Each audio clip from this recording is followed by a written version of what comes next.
Émission 950. Cette semaine, Godzilla Destroy the Marvel Universe. En direct de Montréal, Québec, Canada. Vous écoutez, oui, les mystérieux étonnants. C'est un peu déstabilisé.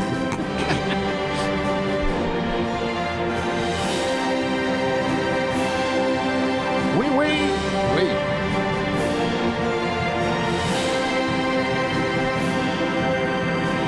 Et bonjour à toutes et à tous, vous écoutez Les Mystérieux Étonnants, une émission en balado-diffusion consacrée au BD et à l'ensemble de la culture populaire. Même le mini-pot. Oui, mais ça. Benoît Mercier Micro, et cette semaine, je suis entouré d'une équipe dont les membres aiment la rencontre entre la tapoche de Super-Héros puis de la tapoche de Gros-Mont. Oui. Puis on en a eu de la tapoche. Chris. Et là, j'étais content. Ouais, là, il y en a eu. L'une de la vraie tapoche. Ouais. Je vous les présente à l'instant. Le premier, dans sa sagesse infinie, il sait que des fois, tu sais, Godzilla, il faut juste le laisser aller. Ouais. Hein? Simon Chénier, c'est important. Oui, c'est très important. Ouais. C'est pas un être facile à gérer. Non, c'est compliqué. Oui, tu sais, des fois il est méchant, des fois il est pas méchant. Ouais. Des fois il est pas méchant, puis là il devient méchant. C'est ça. Des fois il est pas méchant, puis là il devient méchant. Des fois il est méchant malgré lui. Oui, c'est vrai. Des fois il y a d'autres méchants qui viennent, puis que là, lui, il dit non. Mm-hmm. C'est moi le plus grand méchant. Ses motivations sont multiples. Ouais. Hein? Il est fait de plusieurs dimensions. Une multitude. Oui, on est dans la multitude ici. Hey, 950. J'ai fait un spécial pour 950. C'est ça. Ouais. C'est juste un chiffre. Bravo. Félicitations, Simon. Oui. Il en reste 50. Oui, il en reste pour se rendre à 1000. Fait que, tu sais, c'est pas pire. C'est quand même pas si pire. Ouais. 1000, c'est autant de numéros que Amazing Spider-Man. Oui. Tu vois, 1000, on est rendu rodé. Là. On est capable de parler. On est capable de parler en même temps. Oui, c'est ça. On va être rejoint par notre ami Laurent Boutin. Oui, parce que je vais parler en même temps. Je vais y aller, vas-y. Notre ami Laurent Boutin qui va terminer son corps de travail d'une librairie ici à Montréal. Mais il s'en vient, là. J'espère qu'il a aimé la BD. J'espère. Parce que, tu sais, je veux dire, c'est un aficionados, tu sais comment on dit ça? Aficionados de Godzilla, de Kaiju, un Kaiju connaisseur. Connaisseur. Fait que, il était temps que Laurent lit, on l'espère, là, une bande dessinée de Godzilla qui était à la justesse, à la hauteur de ses attentes.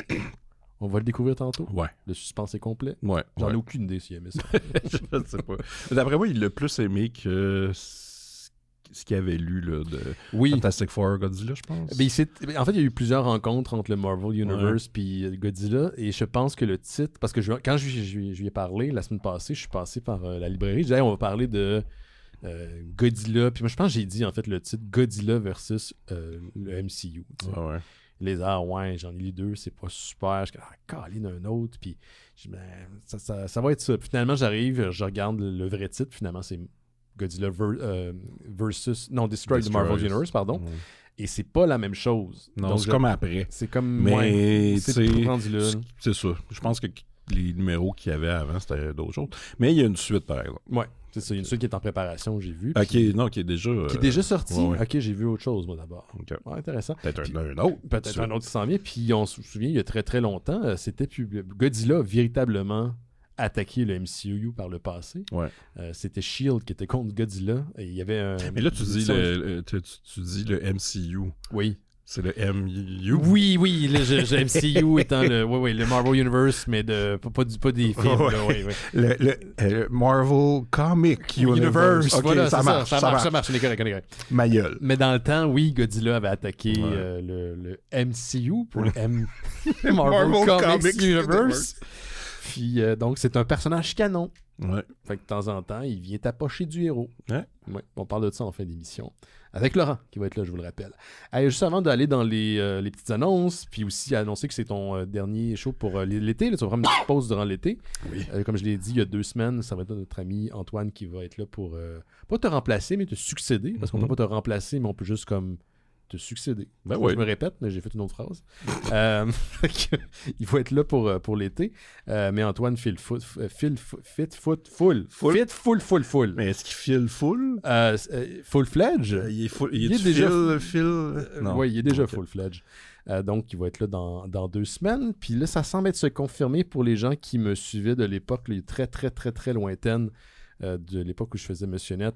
une émission qui était diffusée sur, vous savez, la petite boîte qui était dans le salon chez vos parents, la télévision. Mon amie Lynn Boutillette, qui était chroniqueuse, qui était une de mes amies, va être là avec moi la semaine prochaine. Cool. Puis je sais qu'elle a lu récemment Les années Musique Plus, La musique dans le sang, qui est un livre dont on a parlé ici à l'émission, puis on va pouvoir se remémorer des choses de cette époque-là. Puis Lynn, elle a tout le temps plein de projets, elle est super active sur les médias sociaux. Je pense qu'elle travaille pour François Chagnon maintenant aussi, le chroniqueur techno. Ouais. Puis elle fait tout le temps plein d'affaires. Frank the Tank? Non, pas Frank. Non, Frank the Tank, c'est un autre dude de Monsieur Net. Ok, mes amis, pas mais c'est pas le même dude, un autre François. Il y a trop de François. Il y en a beaucoup trop, en fait. Je dis ça, puis je m'appelle Simon. Je dis qu'il y a beaucoup trop. Beaucoup de Simon. Il y a très peu de Benoît. Ah ouais? Très peu. Okay. Oui. Puis c'est correct. C'est comme moi, je dis toujours, c'est comme un vieux nom. Ouais, j'aime. D'ailleurs, en parlant de vieux, c'est ma fête aujourd'hui. Holy shit! Ben, bonne fête! Ben oui, j'ai 45 ans aujourd'hui. Ah, ouais, on arrive là. Hey man, pour vrai, là, juste le chiffre m'écoeure. Ah ouais? Ben... T'as pas ça vieillir? Je sais pas, ça me dérange pas tant. T'es encore un puis, peu... pour vrai, contre toutes les attentes, j'étais encore en santé, je touche du bois. Je me sens pas vieux dans ma tête. Dans mon corps, ça va bien. Je veux dire, j'essaye de pas trop abuser, les affaires dans ma vie. Mais je sais pas, on dirait que c'est comme... On dirait que maintenant, il faut que je devienne ringard. Ça me tente. On dirait qu'il y a une pression à devenir ringard. Mais t'es pas obligé. Je sais, mais il y a de quoi qui m'énerve. T'as pas à devenir. Tu sais, je porte une chemise avec des fleurs en ce moment, là. J'ai pas envie de devenir drabe, puis de... Je sais pas. Ben, t'es pas obligé, c'est ça? Non, je sais. Maintenant, nous autres, on a le pouvoir de pas l'être. Oui, c'est vrai, nos parents avaient pas nécessairement ça. Mon père, il avait une casquette puis un T-shirt quand il allait dans des soirées. Quand il allait voir la lutte. Ouais. Non, c'est vrai, il y avait un T-shirt du Festival de jazz de Montréal. Oui. Ça, je me souviens. Ben, à chaque fois, il y avait souvent son T-shirt. Ton père pop souvent dans mon feed, en fait, quand il pop. Parce que j'imagine que je consomme son contenu. Genre. J'imagine. Mais il a l'air à voyager quand même. Il est occupé. Ouais. Il est actif, notre Michel. Michel, right? Ouais, exact. C'est ça. T'as pas sorti. Tu l'as eu. Petite annonce triste, là, parce qu'il y a eu quand même 2 figures de la culture pop qui sont décédées au cours des derniers jours, puis je veux quand même souligner leur départ. L'autrice Marjane, j'espère que je dis bien son nom, là, parce que moi, Marjane Satrapi, pardon, qui a fait Persepolis, grande autrice de BD, qui est décédée quand même assez jeune. Et sinon, Anthony Head, qui jouait Giles dans Buffy, man, parce que oui, je sais qu'il a été dans Ted Lasso, puis qui a fait Little Britain, mais pour moi, ça sera toujours Giles. Aujourd'hui, à 45 ans, je suis plus vieux qu'avait Anthony Head quand il a fait Giles pour la première fois dans les 90s, puis ça me fait terriblement mal. Mais voir comme il est terriblement bien vieilli, par contre, c'est un sexy monsieur jusqu'à la fin, à 72 ans, qui est décédé, ça m'encourage. Donc, ça m'encourage. Je trouve ça bien triste parce que, tu sais, c'est comme... Je sais pas, je m'attendais pas à le voir disparaître, tu sais, c'était comme la figure paternelle d'une génération. Celle qui va faire mal pour moi, ça va être quand Patrick Stewart va décéder. Là, je bois encore une fois, là. Captain Picard, là. Quand Captain Picard va partir, là, ça va être rough. Ça va être rough pour moi. Donc, 2 grands qui nous ont quittés au cours des derniers jours. Puis là, il faut qu'on retourne à de quoi de comique. Fait que Simon, qu'est-ce que t'as? Oui. Tu veux-tu y aller avec les Emmanuel ou tes sorties DVD? Je vais y aller avec les sorties 4K pour le mois de juin, toi. Yes. Donc, Child Factory a quelques sorties, dont le film Them, avec un point d'exclamation. Oui, parce que tu peux pas juste dire ça de même. Non. Qui est un film de 1954 sur des fourmis géantes. Et ça... Ah, THM. Oui. Oui. Fait que ça, écoute, c'est bon. Je pense que t'as pas besoin de plus pour vendre le film. Non, c'est ça. C'est des fourmis, mais géantes. Surtout de l'horreur des années 50, c'est genre... Over the top. Une phrase, un concept, et voilà. Ouais. C'est ça, puis c'est magnifique. C'est des lapins, mais ils sont géants. C'est des fourmis, mais ils sont géants. Oui. On aime ça, les géants. Oui. Après, on a Day of the Dead de George Romero qui sort en 4K pour la première fois. Ah mon Dieu, ok, je pensais qu'il était déjà sorti en 4K. Eh ben non, moi aussi j'étais surpris. On a aussi The Money Pit. En 4K, En 4K et The Burbs. The Burbs en 4K? Oh nice, ça par contre, ça me tente. The Burbs, un grand classique pour moi. Là. As-tu écouté la série? Non. Il y a une série sur NBC. Ok. Je veux dire qu'il y a une deuxième saison qui s'en vient. Ah ben. Ben, good for them. J'imagine, je sais pas. Le concept a l'air d'être revisité complètement. Là, c'est pas exactement la même chose. C'est juste des voisins sniffeux qui... Ok. qui sont dans un quartier weird. Là. Peut-être la saison 2, les Clopecs vont arriver. Hey man, oui. On va visiter l'origine des Clopecs quand ils étaient dans leur pays natal. Ouais. Il y a Umbrella Entertainment qui sort un 4K de BMX Bandits, Mm-hmm. le grand classique australien de BMX. Arrow Video, eux autres, sortent une couple d'affaires, dont la Mortal Kombat Collection. Et là, j'étais comme, il y en a eu combien de Mortal Kombat? Finalement, il y en a juste 2 dans cette collection. Oui, parce que c'est les 2 originaux. C'est ça. Ouais. Le deuxième, as-tu déjà écouté? Non, peut-être. C'est un des films les plus mauvais que j'ai jamais vu de toute ma crise de vie. Puis j'en ai écouté beaucoup avec toi dans le temps qu'on habitait ensemble. Ouais. Pour vrai, c'est de la calice de boîte. C'est surprenant à quel point c'est de la vidange. Ouais, mais déjà le premier, quand tu le revisites, il Oui. est pas super, mais tu t'acceptes. Moi, quand je le revois, je comprends le charme que j'ai vu Ouais. dans le film quand j'étais jeune, quand j'allais le voir au cinéma. Uh-huh. Savais-tu que parce qu'on en fait une blague sur le Discord des Mystérieux Étonnants, je sais pas si tu as vu que certains des émoticônes, c'est la tête de Sub-Zero, mais avec un béret. Ouais. Parce qu'à un moment donné, quand on l'a écouté durant la pandémie, on s'est rendu compte que l'acteur qui jouait Sub-Zero est un Français, puis fouille-moi pourquoi, là, il y a probablement de l'alcool qui est impliqué, mais on a commencé à faire des mèmes. Ah, c'est à cause, de Mortal Kombat. C'est à cause de Mortal Kombat, Ok. puis on a mis des bérets sur plein d'affaires, dont le caca gigantesque dans Jurassic Park. Là, c'était rendu vraiment n'importe quoi. C'est vrai qu'il est français. Oui, le caca est français. Ouais, il m'a dit d'ailleurs qu'il trouvait notre accent absolument charmant. Ouais, il dit tout le temps ça. Ouais.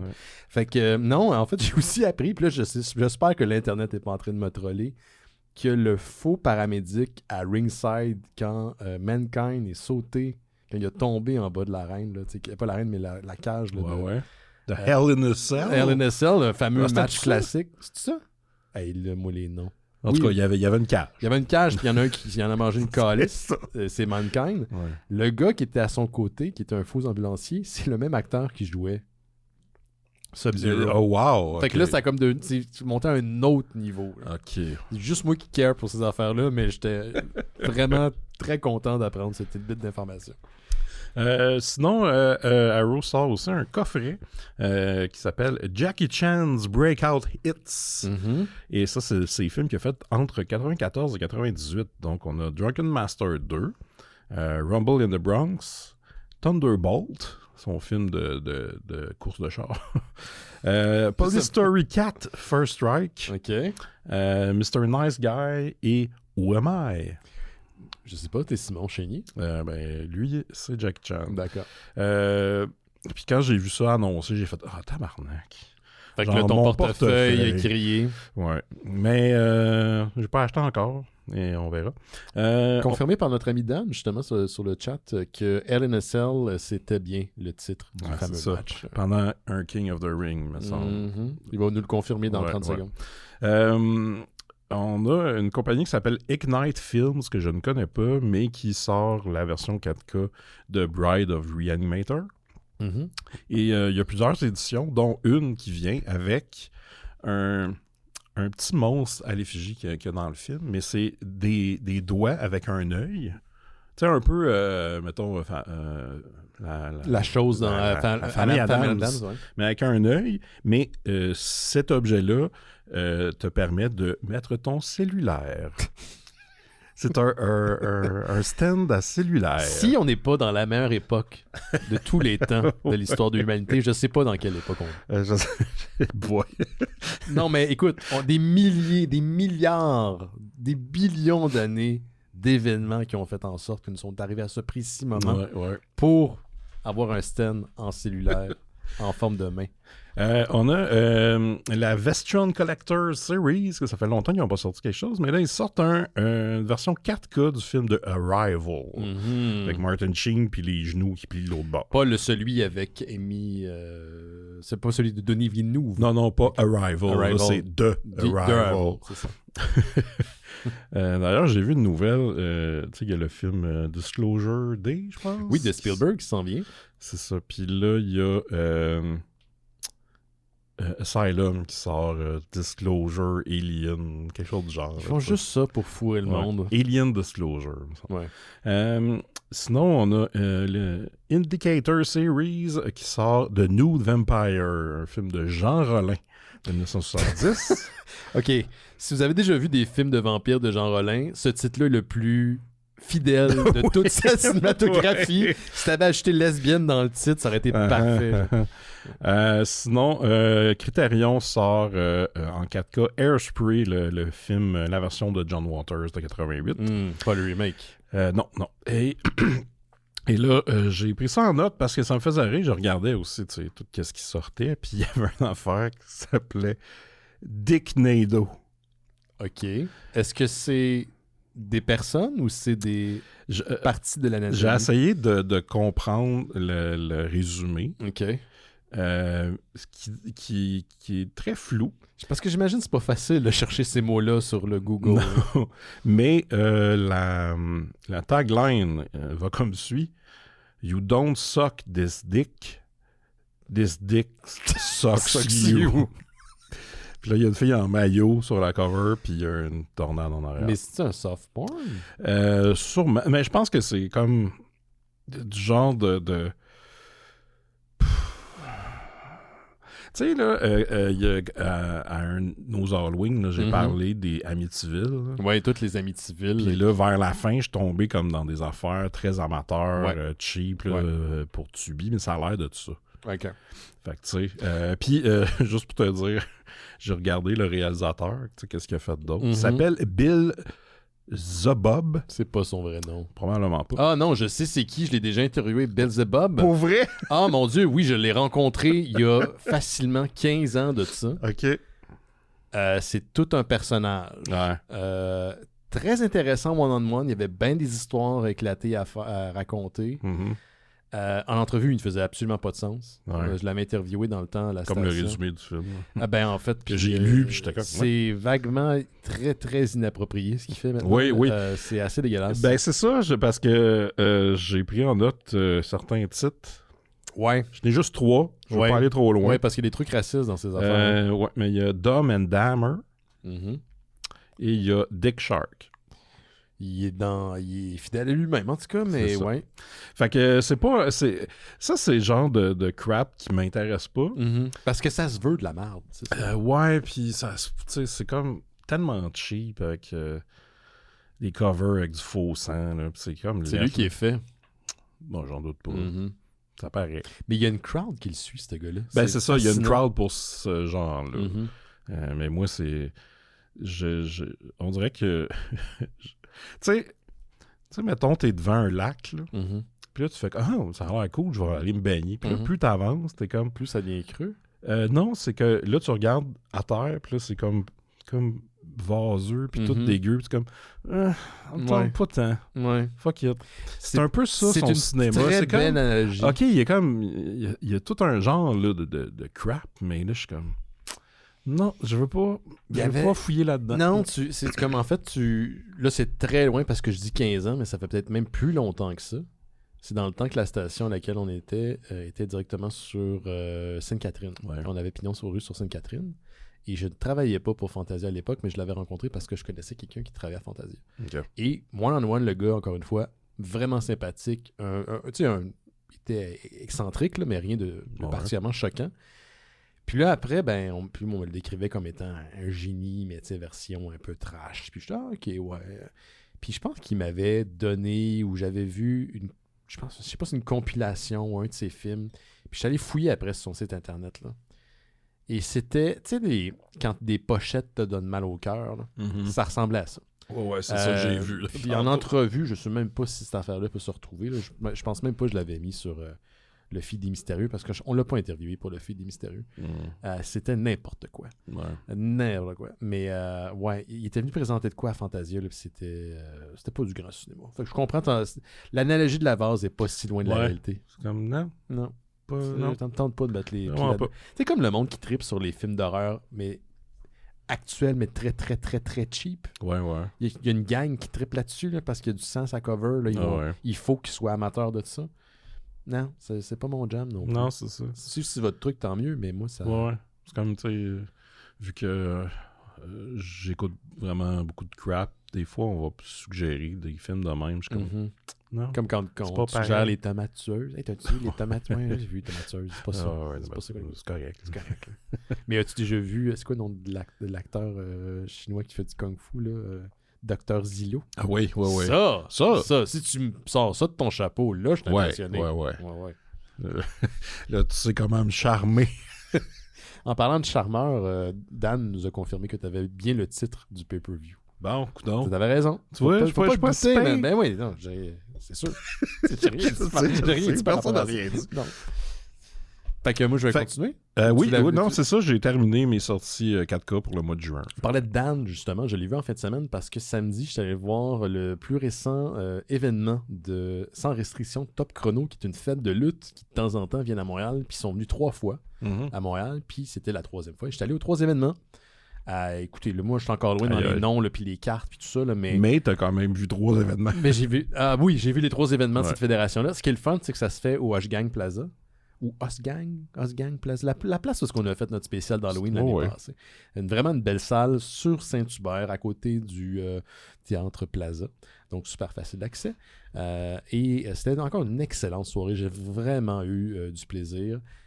Et je suis allé avec des amis qui, je pense, n'avaient jamais vu de la lutte live dans un bar. Tu sais, je parle d'une lutte là, qui est réservée aux adultes parce que l'événement est 18 ans et plus. Puis je pense que certains ont vécu quelque chose. Mais Dan était là, puis Dan, il me fait rire parce que, comme je te disais avant le show, il a une très grande voix qu'il porte, puis c'est un grand gaillard. Fait qu'il y a des fois des feuds avec des lutteurs que je crois il reconnaît. Puis il y a eu une couple de moments où on a fallu fake le retenir pour pas qu'il aille au ring. Puis pendant que et ça, c'est ce que j'aime de ce genre d'événement-là de la lutte. Je sais pas si tu as vu de la lutte live, style amateur, entre guillemets, radiophonique au Québec, mais il y a une participation du public qui fait partie intrinsèque de l'histoire, puis de l'événement, puis du trip d'aller voir de la lutte live. Puis c'était parfait pour ça. J'ai tassé notre ami Laurent, qui, je pense, est un peu subjugué parce qu'il y a un lutteur qui s'appelle Ivo Blanchard a mangé un spear dans le ventre alors qu'il était acclamé par la foule. Il faisait son entrée. Il s'est retrouvé au sol et il y a quelqu'un qui s'est saisi d'une chaise, son adversaire. Et j'ai senti la draft d'air quand la chaise a tapé. Et Laurent était juste à côté. Puis là, j'ai tiré et j'ai dit « bouge pas ». Parce que c'était pas le temps qu'elle se sauve, tu sais. Ou qu'elle bouge ou qu'importe. Puis même moi, j'avais la chienne parce que la chaise était pas loin. Là. Puis si, admettons, elle avait cassé en morceaux, la chaise, pas Laurent, on aurait reçu une coupe de... Puis j'ai senti la draft de la chaise sur moi. Mais c'était vraiment un super de bel événement. Ils reviennent au mois de juin. Je crois, non, juillet, pardon, dans cette espèce de longue fin de semaine où il va y avoir Mystery Wrestling puis AEW avec le pay-per-view. Puis en parlant d'événements incroyables, on a notre ami Laurent Boutin qui est avec nous. Hey.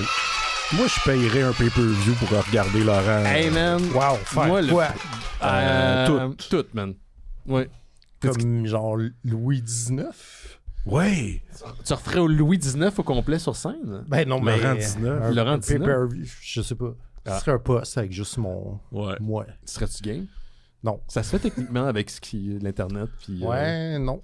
Non, hein? Non, je pense qu'il y a assez de monde qui le font puis qu'on leur a pas demandé. Mais là, ça serait un game changer. Ben, c'est ça. Là, c'est Laurent. Ouais, c'est ça.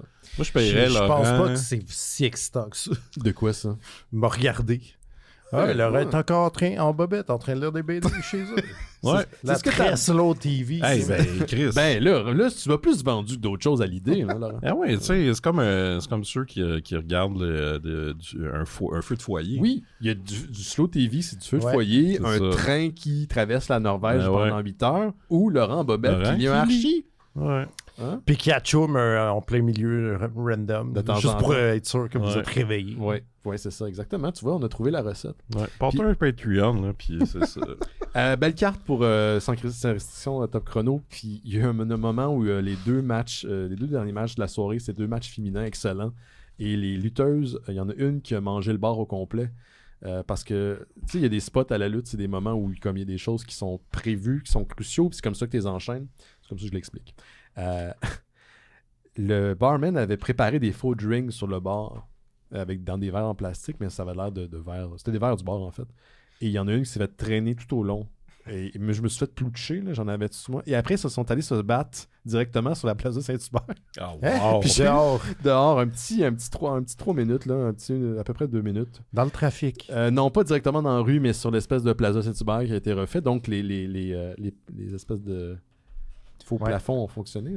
Là. Et c'était juste hot de voir des automobilistes avoir comme genre de regard de what the fuck. Ouais, j'avoue. C'était magnifique. Johan a filmé cette séquence-là au complet. OK. Et il a fait une belle job avec son téléphone. Là. Il a tourné autour, il a fait de la job de réalisation. Il a partagé l'extrait sur le Discord. Fait que si vous êtes membre Discord, allez voir ça dans la section lutte. Un super de beau match. C'était très cool. Fait que je le conseille fortement si vous voulez voir de la lutte dite amateur, mais plus lors de son prochain passage à Montréal. Je pense que c'est en juillet. Mhm. Fait que voilà. J'ai eu beaucoup de fun. C'était très très cool. Ça a l'air cool. T'es pas allé voir de la lutte en live encore? Non, j'en ai déjà vu, mais pas récemment. Battle War qui revient à Montréal le 21 OK. juin. Sur Fouf. C'est le fun. Ouais. C'est juste le dimanche C'est soir. Ouais, au deuxième. Ouais. T'aimes pas ça, les Fouf? Ouais. Ils ont J'ai... ils ont rénové les toilettes. T'as donné. Non, mais c'est pas les fouf. Je pense que c'est plus l'espace qui manque. Pour C'est moi petit, ouais. qui capote quand il y a trop de monde Ah et que ouais. je suis coincé. Ouais, si ça c'est ton truc, c'était peut-être pas la place pour toi d'abord. Non. Mais moi, j'étais un peu claustrophobe, puis habituellement, je me sens à l'aise. OK. Mais on a peut-être pas le même niveau non plus. Là. Comment ça va, Laurent? Ça va bien? Happy Ghostbusters Day? Ah, merci. Oui. Ta fête, c'est le Ghostbusters Day. Oui, il y a sûrement un fil qui s'est lié quand j'étais jeune. Pour Wow. parce que j'étais un grand fan de Ghostbusters, mais c'est le 8 juin 1984 que c'est sorti, Ouais. le film. Ouais. Ouais. Et depuis, c'est Ghostbusters Day à chaque année. T'es excitant? C'est, c'est pin. Il y a 45 ans, notre Ben. Hein? Il est rendu là. Ma collègue pensait que j'avais Ghostbusters? 32 aujourd'hui. Ah ouais, bon, tu Bon. vois, c'est pas super. Ouais, ouais. Mais j'ai l'impression que je vais virer rapidement. Il a peur de devenir un gars, je Ouais. cache pas trop. là, J'ai tu sais. peur d'être devenu un vieux Chris. Ah Je ouais? suis Ah ben là, t'es déjà là. Oui, je suis déjà en Chris tout le Ça, temps. ouais. Ouais, ben là, ça, on est tous arrivés dedans, là, je pense. D'être des vieux Chris. Ouais. Mais je sais pas. Ouais. On est quand même pas si pire. Je suis pas en train de tout le temps dire. Mais non, en fait, rarement. Ah, les jeunes. J'ai pas ce discours-là. Ah, ok, ça, c'est Ouais. un discours. Ah, Mhm. non. On est en crise. Parce qu'il y a des choses qu'on aurait voulu qu'ils soient différentes aujourd'hui. Ouais, mais c'est pas les jeunes, c'est pas à cause des jeunes. Non, c'est pas à cause des C'est à cause Non, des plus vieux. Oui, qui c'est sont- c'est encore là que ça arrache. C'est qu'ils lâchent pas. Comment ça va là? Vas-y donc. Ça va? Oui, ça va. Ça va. Tranquillos, la job. Ah, non, pas tranquille. Vous n'êtes pas remis Ah, c'est encore du Festival BD Montréal? Ah, ça va mieux. On est moins dans le jus. On a la tête en dehors de l'eau. Parce qu'il y avait C'est pas beaucoup de calme, boîtes mais- quand je t'allais te revoir la semaine passée. Oui. Mhm. Il y a toujours beaucoup de boîtes. C'est ça l'affaire. Ouais. Il sort quand, le Shin Zero? Mois d'août, on a dit. Ouais, en France? Non, il vient de sortir en France. Ah, fait qu'il sort au mois d'août. Ben non, je pense que juillet probablement. Oh! Ouais. Oh, ça va arriver vite. OK. J'ai Oui. pensé à ça, Vas-y donc. parce Ouais. qu'on parlait de bande dessinée. Mhm. Et là, toi, ta relation avec Blake et Mortimer, c'est très... C'est très jaillissant. jaillissant. Oui. Puis là, j'ai vu qu'il y avait un coffret des Blu-ray des émissions Blake et Mortimer. Ben, tu me qui s'en colles, c'est vient. ça en feu. Oui. Ça existe. Ça a de l'air. j'étais Parce que comme- j'ai vu un coffret Tintin cette semaine aussi. C'est ça, mais c'est la même compagnie qui Ok. sort aussi un coffret de Blake et Mortimer. Mhm. Puis j'étais surpris de savoir qu'il y avait un cartoon de ça. Ça a Moi peut-être pas aussi. traversé. Ouais, c'est Ouais, ça. ils peuvent le garder. Hein. Ben, je sais pas si... Je serais curieux de le voir. Parce que Tu moi, sais, je trouve que Blake et Mortimer, ce qu'ils ont jamais compris, c'est qu'une image vaut 1000 mots. hein. Ouais, ça, Fait que, c'est... tu sais, comme est-ce qu'ils passent tout le cartoon à parler très très vite de ce qu'ils sont en train de faire, genre? Peut-être que c'est comme ça Ouais. qu'ils économisent sur l'animation. C'est juste deux bonhommes assis qui sont en Ah. train de répéter les mêmes affaires en loop. C'est peut-être ça. Ouais, peut-être. C'est peut-être ça la technique, en fait. Ouais. Ou imagine, tu sais, ils ont rendu ça intéressant. Oh, ça m'étonne. Ouais, le film. Pourquoi il n'y a pas eu de film, Blake et Mortimer? C'est une bonne question. Il n'y a pas de film à l'époque qui pouvait supporter autant de... Oh, ça me tente pas d'être négatif. Fait que, ben, si vous voulez offrir un cadeau à Benoît pour sa Ah, fête... non.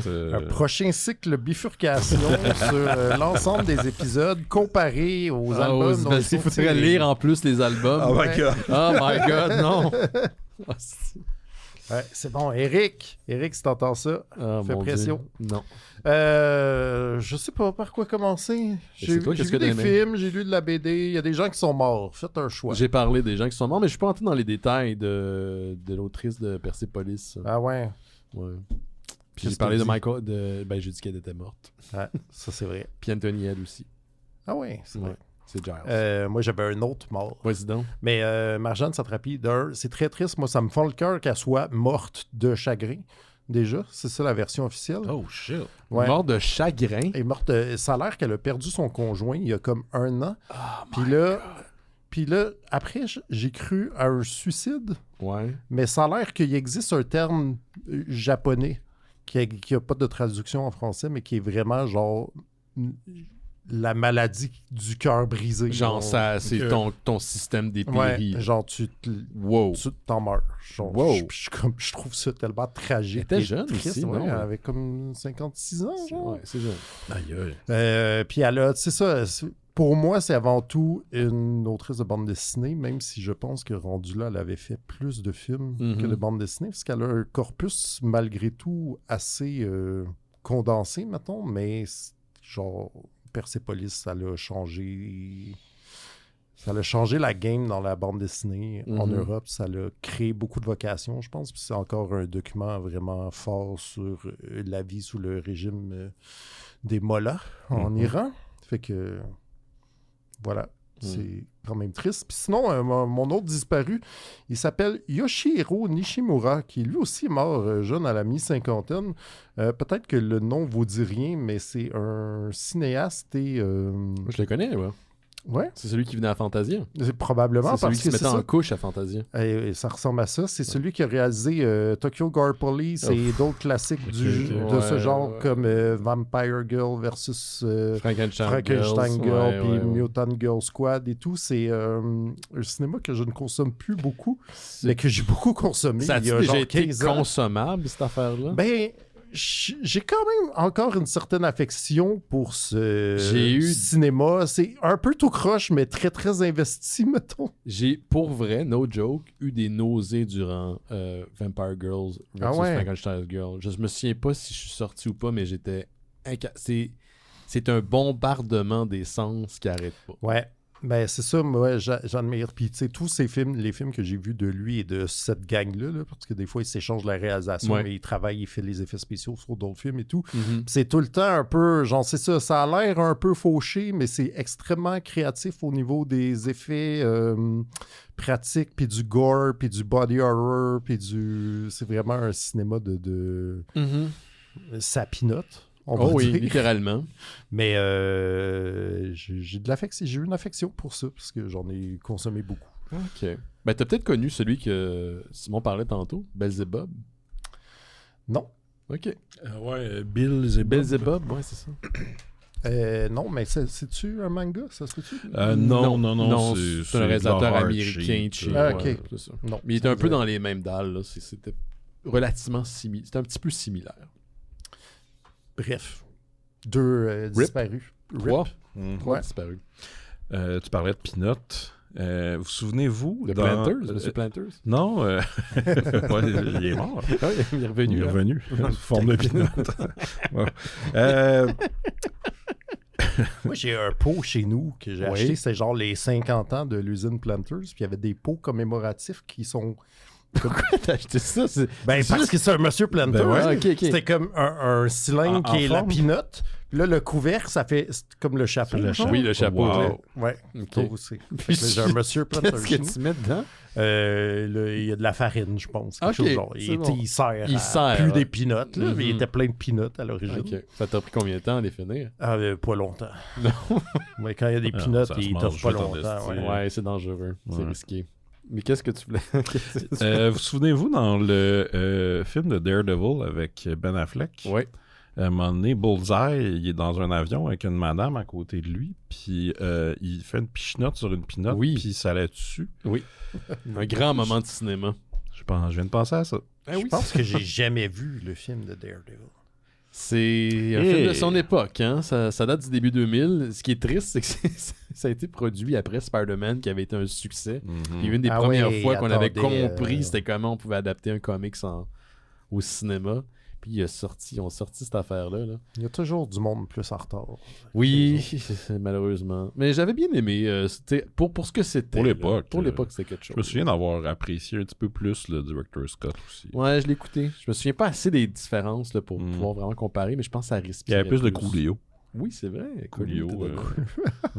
Fait qu'il y a un lien il y a un rôle. Ouais. OK. Ouais. Kevin Smith est dedans aussi. Me rappelle d'avoir... Ça tombe, c'est parce qu'il venait de l'écrire. Oui. Ça fit. Me rappelle d'avoir lu des vieux comics récemment, puis il y avait une publicité pour la trame sonore de ce Daredevil-là. Oui, avec Evanescence. Ça m'a pas donné le goût de Non. C'était le festival du New Metal de 2004. Là. John Favreau était Foggy. C'est vrai. Oui. Ah ouais? C'est vrai. Puis, je me souviens que sur le DVD, parce que je l'ai acheté, il y a un documentaire super intéressant sur Daredevil avec les auteurs, donc Frank Miller, Brian Michael Bendis. Ben voyons donc. À l'époque où ils faisaient des bonus qui avaient rapport pour ces films-là. À Star, c'est comme plus des press junkets qu'ils mettent. Ouais, mais, ils ont récupéré ce que les gens... Et ils vont où, c'est comme plus personne n'a ça, des lecteurs DVD. Je dis plus personne. Non, mais il y a des beaucoup de gens qui ont plus de lecteurs. Il y a des ressources en ligne que tu peux aller chercher juste les extras. Ouais. Il y a une place pour ces affaires. Il y a des places comme ça. C'est pas nécessairement wink légal, mais c'est possible. Wink. Faut que je fasse du son parce qu'on est en audio. Oui, je comprends. OK, OK, c'est ça. C'est ça, la petite passe. Mais OK. Cool. Je regrette Cool, de regarder. Ah, je vais avec une petite nouvelle. Oui. Parce que vous avez sûrement vu ça passer. Moi, j'étais au courant parce qu'on me l'avait dit. Quelqu'un m'avait annoncé la nouvelle à l'avance. Moi, personne ne me dit rien. Quoi. Ben, j'étais en parallèle des affaires. Là. Mais j'étais pas dans le gros secret. Là. Je savais que ça allait revenir. Mais Musique Plus, qui revient, il n'est pas sous forme de POG. Sous une autre forme. Sur une autre forme, ça revient pas à la télévision. Ça revient sur TikTok. Un peu comme son ancienne... en fait, son ancienne chaîne sœur qui était Much Music. Quand Much Music appartenait au même propriétaire, tu avais Much Music puis Musique Plus, son équivalent francophone au Québec. Là, ça ne l'est plus, mais dans le temps, tu avais les deux. Mais Much Music est devenu depuis longtemps un compte TikTok. Avec des gens qui couvrent la culture, la musique, ce genre de choses-là. Et là, un peu, c'est la même chose qu'on refait, mais côté... Ben, la même chose. Je dis pas que c'est la même affaire. Non, parce que c'est ça. Je me disais comment tu peux présenter des clips sur... Ils présenteront pas des clips. Le but, c'est de présenter la culture internationale, mais aussi la culture québécoise pour un jeune public, parce que le jeune public est sur TikTok. Puis tant qu'à aller les rejoindre, on va aller les rejoindre où est-ce qu'ils sont. Les jeunes! Il y avait Fax 57 qui durait 3 minutes. C'est parfait. D'ailleurs, dans le livre... oui, c'est parfait parce que justement, les capsules seront et c'est spécifié de 1 à 3 minutes. Et voilà. Et tu vois là, tout est dans tout, sauf que les jeunes ne savent pas c'est quoi un fax. Avec Mike Gauthier, Madonna. Au lancement du livre de Musique Plus, il était là. Ouais. Puis j'arrêtais pas d'entendre ta voix qui dit Madonna. Je t'ai crampé. Bono. Fait que ça revient, et pas sous forme de POG, j'ai fait déjà ce joke-là. Donc c'est ça, culture québécoise, culture internationale, ils vont couvrir entre autres la culture pop, le cinéma, l'humour, la mode.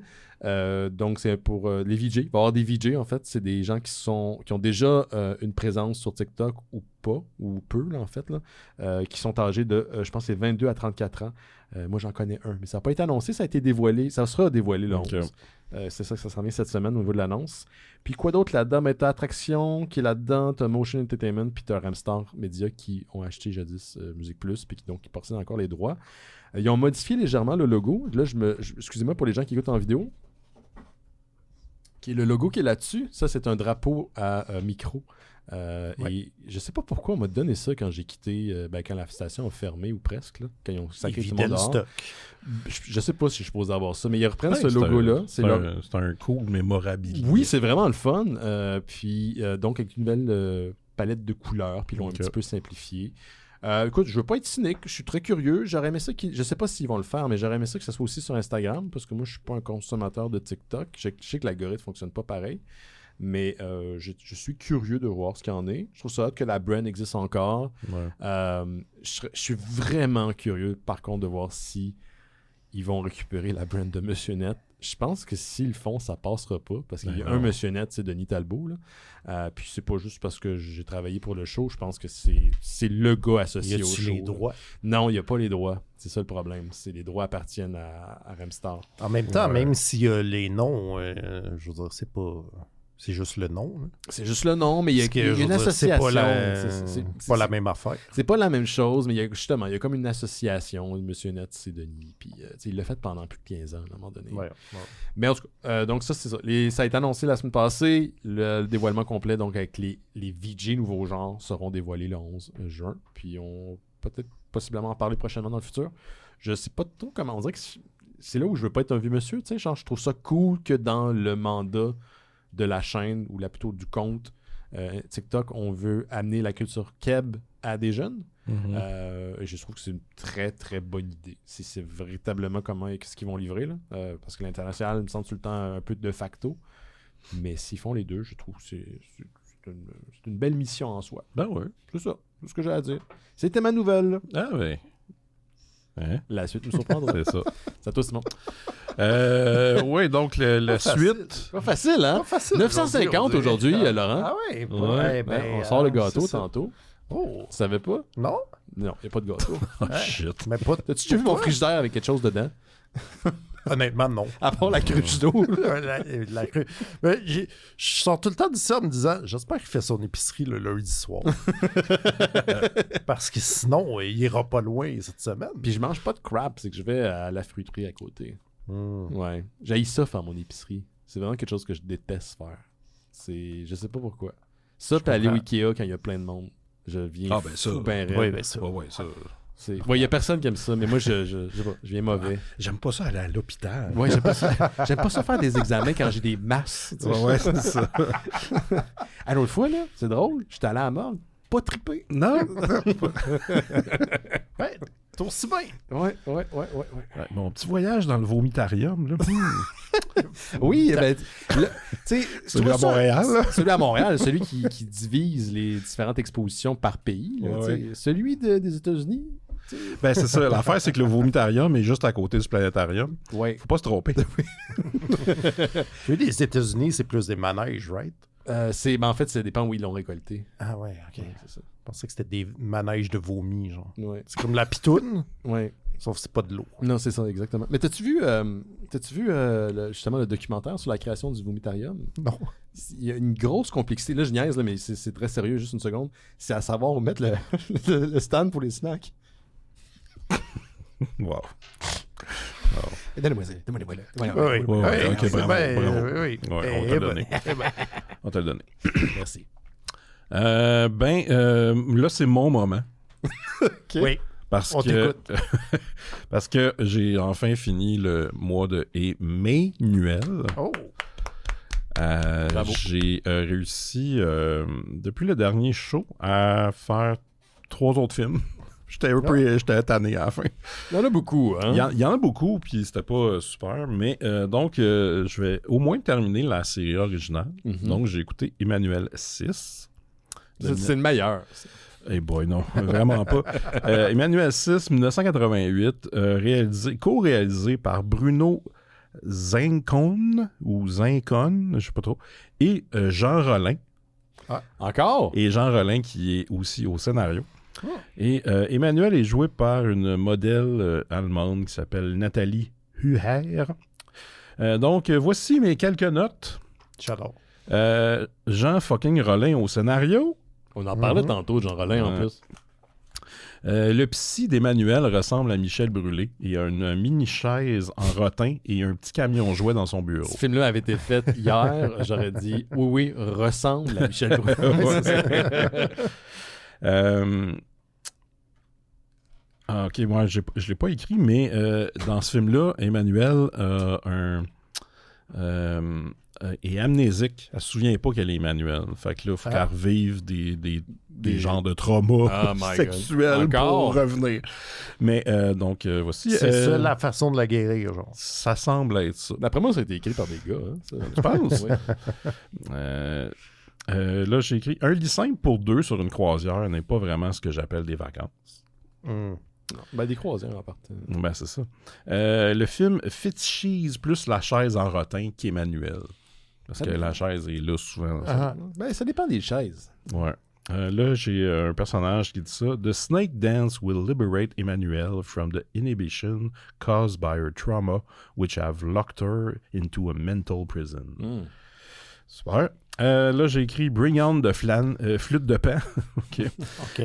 Et j'ai terminé en Je catch pas trop pourquoi le film finit sur Emmanuel qui se masturbe dans un champ de terre, mais qu'est-ce que j'en sais?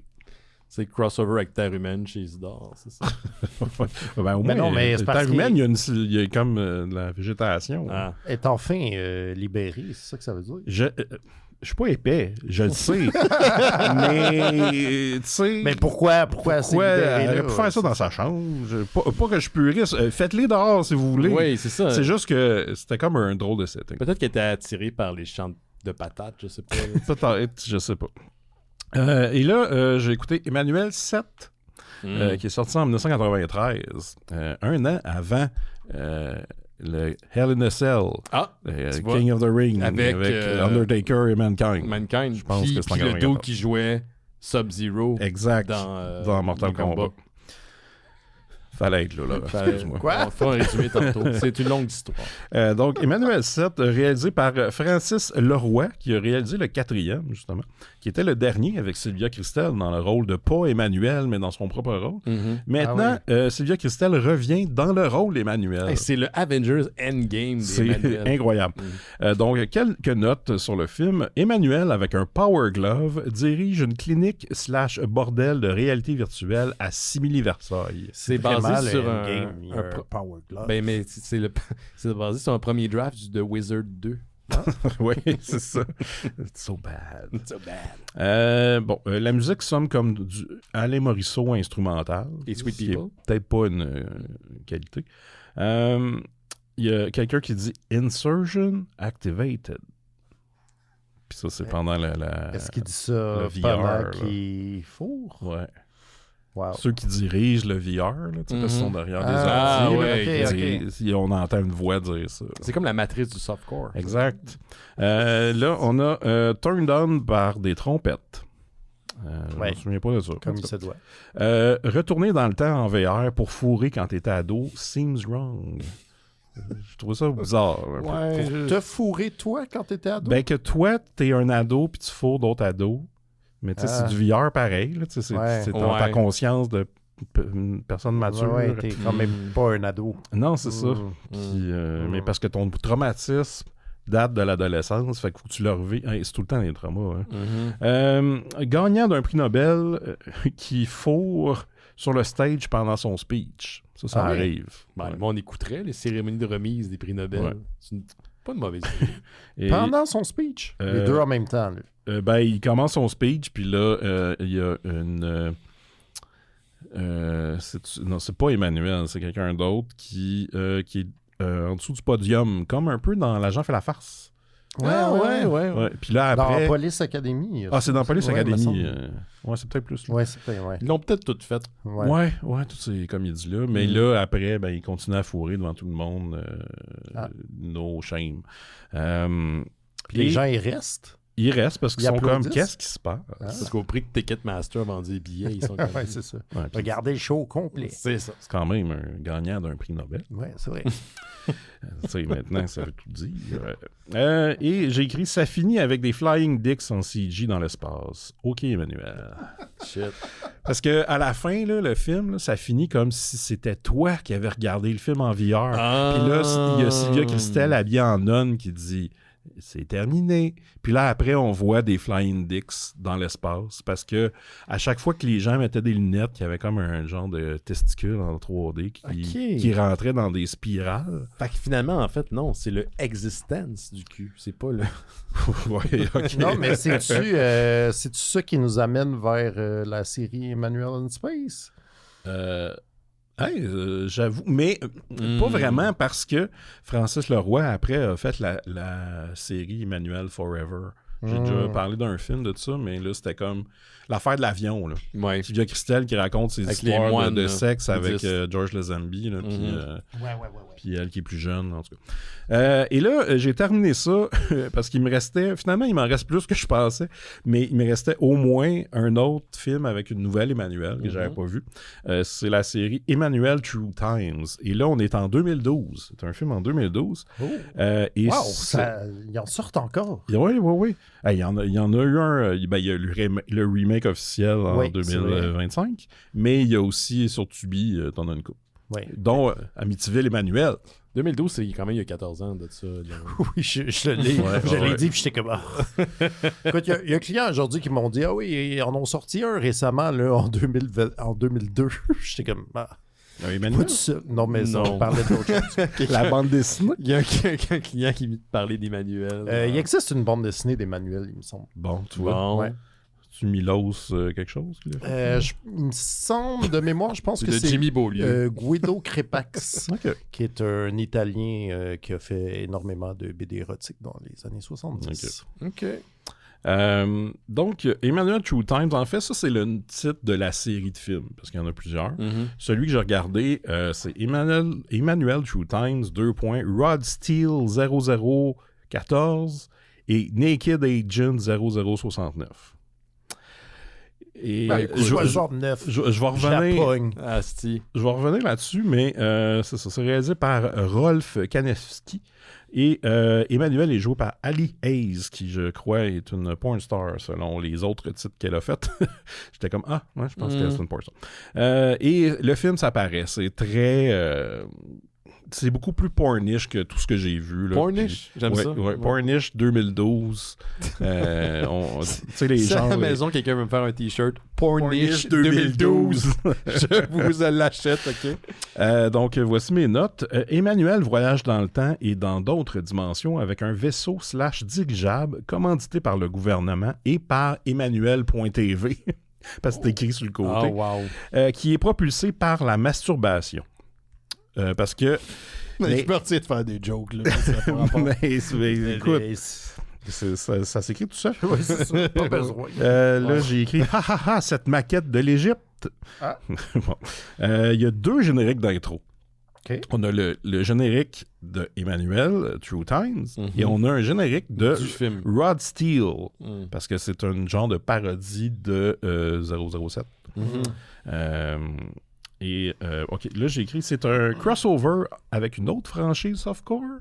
Ah ouais? Je pose la question. Après, la chaise en rotin dans le vaisseau. Ça, je trouvais que esthétiquement, c'était comme... Encore une chaise en rotin? Pourquoi, là? Mais non, mais attends, c'est la chaise qui était dans l'autre, non? La chaise en rotin, c'est l'icône, c'est l'iconographie de Emmanuel. Ça fait partie des codes? Oui, ouais. ça. Dans le fond, c'est ça. Emmanuel, elle change tout le temps, mais au moins, on sait que c'est un Emmanuel parce qu'il y a la chaise. Il y a la chaise. OK. Là, j'ai marqué, le budget n'est pas allé dans les micros. Il y a 3 constances dans l'univers, hein? La mort, la naissance, la mort et la chaise en rotin. Et là, j'ai écrit, ça devient full méta à la fin, mais j'étais trop endormi pour trouver ça intéressant. Mais là, je vais l'expliquer par contre, c'est que Rod Steel, en fait, il y a eu un film il y a 10 ans avant qui s'appelait Rod Steel 0014 quelque chose, là, puis c'était comme softcore parodie de James Bond avec l'acteur Robert Donovan. Mais là, l'affaire, c'est que dans ce film-là, dans la série Emmanuel True Time, Robert Donovan joue déjà le rôle du colonel qui dirige le vaisseau. Puis qu'il dit à Emmanuel, là, c'est le temps que tu te masturbes alentour du moteur, parce que c'est ça qui le propulse, en tout cas. Puis là, il se retrouve dans une... Le plan parfait. Ouais. Puis il se retrouve dans une dimension où, là, il rencontre Rod Steel, qui est joué aussi par Robert Donovan. Mais là, vers la fin, on apprend que non, on est dans une dimension où Robert Donovan se joue lui-même, qui a joué dans Rod Steel. Fait que c'est comme... ils sont allés dans une dimension... Je sais pas si c'est comme pas clair. C'est comme dans les films de Kevin Smith quand Ben Affleck joue des personnages, mais aussi Ben Affleck. Exact. OK. Exact. C'est exactement ça. Bravo. Fait que là, c'est ça, c'est à la fin, je pense qu'il faut comme y expliquer que il est pas vraiment un agent secret, mais juste un acteur qui l'a joué dans un film à un moment donné. C'est le New Nightmare du cul. Ouais, si tu veux, c'est tout le temps le New Nightmare. J'arrête pas de parler du Il y en a d'autres hein, des films. Mais je sais. Je trouve ça drôle. Je parle même pas de Scream, c'est New Nightmare. Ouais. Fait que, ben, c'est ça. Puis là, il y a plein d'autres Emmanuel Two Times, mais on verra l'année prochaine mais si je me fais Emmanuel 2. Oh oui, c'est vrai. Elle se promène Nu. pas tant que... oui. Mais pas tant que ça dans le temps. Juste Non, c'est ça. Ça dans le temps que ce film-là était tourné. Là, c'était dans une autre dimension plutôt que dans le temps. Ok. C'est Ok. une genre de dimension. Dimension où le film de Rod Steel existe, donc la nôtre, mais en tout cas. Je ne suis pas non plus allé sur emmanuel.tv. Je me suis dit, sûrement que depuis, c'est devenu un site avec plein de pop-up et tout. Ouais. Fait que j'ai pas checké ça. Puis, ben, ça a été tout un mois. Un mois rempli. C'est Ouais. des émotions fortes. J'ai pas... As-tu été érotisé une fois parmi toutes tes écoutes? je pense que 2 fois. Ah, wow, ok. 2 fois, j'étais comme... Et 2 fois, c'est la chaise en rotin. Non, C'est quand même peu pour le C'est nombre de très films de peu. fesses que tu Oui, viens d'organiser. c'est très, très peu. Mais tu sais aussi, j'ai pas de libido, là. Ah, c'est pas cool. Je gaze. Mais c'est juste que j'écoutais ça, puis j'étais comme un peu gelé, là, avec un petit jujube, puis j'étais comme, ça me fait rire, mais en même temps, vers la fin, j'étais comme, je suis tanné. T'es tanné, t'as fait le tour. Pour ça, je n'ai écouté moins. J'avais moins de temps. Mais l'année prochaine, on visitera d'autres. Il t'en reste en masse. Il y en a en masse. Il y en a une centaine, là, facile. Fait que, Shit. Ok. Il y en a beaucoup. mais là, j'ai écouté la série originale au complet. Il me restait juste le remake que j'ai pas eu le temps de rentrer dans le mois, mais je me suis dit... Remake est plus récent ou quoi? Ouais, 2025, je pense. Ah ouais. C'est une franchise qui marche encore. Ben, je sais pas. Ça a l'air... ça a été... de ce que je vois, tu sais, c'est vraiment un remake plus sérieux là, qui prend ça plus... sûrement basé plus sur le livre que le reste de la série. Livre? Non, c'est vraiment un livre. C'est un livre à la Oui, base. à la base, c'est un livre. Ok, j'ai oublié ça. Par Emmanuel Arsan. Qui joue dans un film d'Emmanuel, d'ailleurs. Ah ouais. Wow. Ouais. C'est comme quand... C'est quand Jean Tremblay il est dans l'an 50. C'est comme quand Wes Craven est une caméo dans New Nightmare. Vas-y, Lara. Ça m'a refait des trames sonores d'Emmanuel à trouver quand même. Ouais. T'en as quelques-uns? J'en ai une coupe. Sont-ils bonnes? Moi, ce que j'aime, c'est la musique des films de fesses. Les films de fesses, je les ai jamais vus. Mais la musique de films de fesses, j'aime ça. Ah ouais? Ouais. Ah oui, la musique de Emmanuel Around the World, je crois, est vraiment bonne. Ah ouais, ok. Mais c'est vraiment pas un bon film. C'est lequel, celle-là? Ça va à l'entour du monde. Là, puis... non, mais il y a le numéro, je voulais dire. Ah non, ça, c'est les Black Emmanuel. Ah oui? Ouais, ok. La musique, ceux des Black Emmanuel. De Nino quelque chose. Là. Oui, c'est le fun, hein? J'ai le nom complet du compositeur, Nino quelque chose. C'est italien, là, allez voir. Allez voir, vous avez une bibliothèque universelle de savoir devant vous, anyway. Là. Ouais, ça s'appelle Les Mystérieux Étonnants. Yes. Je vais vous parler de films, moi aussi, qui ne sont pas des films de fesses, par contre, mais qui sont des films que j'ai vus la semaine dernière. J'ai regardé... De un, je suis allé au cinéma. C'est hot, toi? Oui, c'est hot. Est-ce que tu as eu une belle projection? Ouais. Pas de gossage? Non. C'est rare, hein? Très rare. Mais en fait, je suis allé dans une projection un peu bondée du film Tekken King Crete, qui est la remasterisation 4K d'un animé de 2006. Donc, c'est le 20e anniversaire. Un film réalisé par Michael Arias, qui est basé sur un manga de Taiyo Matsumoto, qui en français s'appelle Amer Béton, qui est vraiment... que j'aime beaucoup, qui est comme... c'est comme deux petits gars un peu laissés à eux-mêmes. C'est comme... dans une espèce de mégapole. C'est un peu... pas tant que ça de la science-fiction, mais un petit peu genre baston, gang de rue, mettons, comme genre de trip. Puis j'avais jamais vu le film, ça fait longtemps que je voulais le voir. Puis là, je me suis dit, voici... l'occasion. L'occasion, c'était comme une soirée seulement au Forum, là, pour la remasterisation. Donc, je présume que ça sort là. Puis j'ai vraiment trippé. Je trouve que le manga il est très bon, mais le film, du fait qu'il y a le mouvement, puis il y a de la couleur, ce que le manga n'a pas. Je trouve que ça amène le tout dans une autre zone. C'est vraiment un très, très beau film. Genre, je mets la game de décor égale à Akira, mettons. Ce qui est pas rien. Wow, OK. Ouais. C'est un petit peu moins de criage quand même que Akira, mais pour vrai, c'est vraiment... c'est super beau. Checkerez ça. Tekken Concrete, Amer Béton en français. Le manga est très bon aussi, mais le film, je me suis dit, wow! Après ça, j'ai regardé un autre animé qui s'appelle Dead Leaves, qui est réalisé par Hiroyuki Imaishi, que moi, je ne connais pas, mais Jake m'a déjà parlé d'un film qu'il a fait qui s'appelle Promare, un affaire de pompier fucked up, me semble. Bref, Dead Leaves, qui est un court film que j'ai vu sur Tubi, cette fois-là, qui est un genre de 50 minutes où... c'est comme si The Mask puis Tank Girl se réveillent ensemble tout nus sur une planète puis ils n'ont pas de mémoire puis ils décident que tout va péter. Est-ce que tu parles du masque de Eric Schultz ou de masque avec Jim Carrey? Je parle du masque, la BD qui a inspiré Jim Carrey. Ah. Ben, tout ça. Oui. Mais c'est comme un film complètement hystérique. Ça dure genre 50 minutes, mais tu as l'impression que ça dure 3 heures tellement... non-stop, il se passe des affaires, puis des explosions, puis des...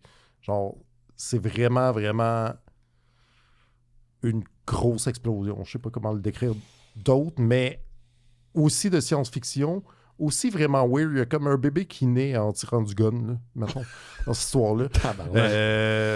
Spoiler alert, désolé, mais pour vrai, c'est comme si ça vous tente de voir de quoi de vraiment intense, avec un style vraiment cool, puis qui ressemble à rien que vous avez vu avant. Chaudement recommandé. Dead Leaves. Mm-hmm. Et à l'écran encore, actuellement, je suis allé voir I Love Boosters, qui est le dernier film de Boots Riley. Connaissez-vous Boots Riley? Il a fait un film, oui. Oui. C'est un rappeur, mais il a fait un film il y a une couple d'années qui s'appelle Sorry to Bother You, qui, en gros, c'est comme un homme noir qui travaille dans un centre d'appel, puis genre tout le monde, il raccroche au nez, puis il se rend compte que quand il prend une voix de blanc, qui est dans le film David Cross, la voix de David Cross, là, les gens, ils participent à, je sais plus qu'est-ce qu'ils vendent, là, mais ça marche, ces affaires. Comme, il y a un univers très coloré, très éclaté. Là, le film s'appelle I Love Boosters. Les Boosters, c'est comme des gangs de jeunes filles qui volent dans des magasins. Genre des magasins de haute couture, eux, ils volent du linge, puis ils revendent ça à rabais, comme dans leur garage. Puis là, s'ensuit... Une course folle? Je me suis retenu pour pas le dire. Beaucoup, pour vrai, beaucoup de courses folles, du voyage dans le temps, des aspirateurs à vêtements, Demi Moore en genre méchante designer de mode, du sexe oral, de démons. En tout cas, c'est vraiment un film qui a beaucoup, beaucoup d'idées à la minute. Puis que ça aussi, ça dure un bon 2 heures. Puis honnêtement, j'étais comme fatigué. Je pensais que j'allais m'endormir au cinéma. Puis genre, j'ai eu vraiment du fun. Je suis sorti de là super boosté. J'étais comme, asti, c'est bien le fun le cinéma. J'adore ça. Waouh! Il y a plein d'idées. Il y a plein de couleurs. Ça pète de partout. J'adore la vie. Fait que c'est encore à l'affiche. Pour vrai, je le recommande. Je veux pas comme vous... Il y a tellement de choses que je peux pas toutes vous spoiler. Là, mais si vous aimez le fun... chaudement recommandé. Répète le titre parce que c'est... I Love Boosters. I Love Boosters. Ça, c'est vraiment quelque chose qui est le fun là, quand tu sors d'un film puis t'es comme... La vie, le cinéma. Ouais. Puis, tu sais, en plus... Les couleurs, tout. Tu sais, il est comme... J'étais au cinéma du pas tous les films qui donnent ça. Là. Mais il y avait le trailer de The Odyssey. Le prochain film de Nolan. de Qui Nolan. m'intéresse pas en tout. Mais je regardais le trailer, puis j'étais comme, Oui. asti que ça a l'air beige, puis plate, puis c'est encore des histoires vieilles de 3000 ans. On peut-tu avoir quelque chose de nouveau? C'est genre l'histoire. Il y a trop de... Je veux dire, Avec un H majuscule. il y a tellement d'affaires basées là-dessus. Ouais. Mais là, le film a comme répondu à mon chiolage. Ouais. C'était comment? Tu voulais quelque chose de nouveau avec du fun? C'est peut-être un peu plus tout croche que du Nolan, mais Mhm. le Nolan, il va pas être le fun de même. Il va être plus compliqué, il va être déconstruit en plus. Ouais. C'est ça qui arrive. Ouais, mais il va être en IMAX. Oui, en IMAX. Il aime ça, les IMAX. Comme c'est Ghostbusters Day aujourd'hui, journée très importante dans l'année, je voulais parler d'une petite nouvelle qui est sortie au cours de la fin de semaine parce qu'en marge du Ghostbusters Day, il y a eu un événement devant à Hook and Ladder numéro 8 à New York, qui est la fameuse caserne de pompiers qui a servi de l'extérieur du quartier général des Ghostbusters dans les films. C'est un lieu iconique, là. Même la caserne comme telle a des items qui appartiennent à différents films ou différents groupes fans de Ghostbusters qui ont visité les lieux au fil des années. C'est comme c'est presque un pèlerinage là, quand vous êtes fan de Ghostbusters, vous allez à New York, il faut aller là-bas. Tu devrais y aller. Je suis jamais allé, puis les 2 fois que je suis allé à New York, je suis pas passé parce que c'était vraiment plus au niveau du downtown. Puis là, moi, j'étais plus collé sur pas l'Empire State, pardon, la place, il y a plein d'affaires, là, voyons. Times Square? Times Square, voilà, c'est ça. Hey, tabarnouche. Anyway, pour souligner le Ghostbusters Day, il y a les producteurs exécutifs de Ghost Corp, qui est comme une espèce de filiale de Sony Pictures, qui s'occupe des propriétés de Ghostbusters, parce qu'ils essaient de développer la brand depuis longtemps. On parle de Jason Reitman et de Jill Keenan. Les deux ont réalisé d'ailleurs, respectivement, Ghostbusters Afterlife puis Ghostbusters Frozen Empire.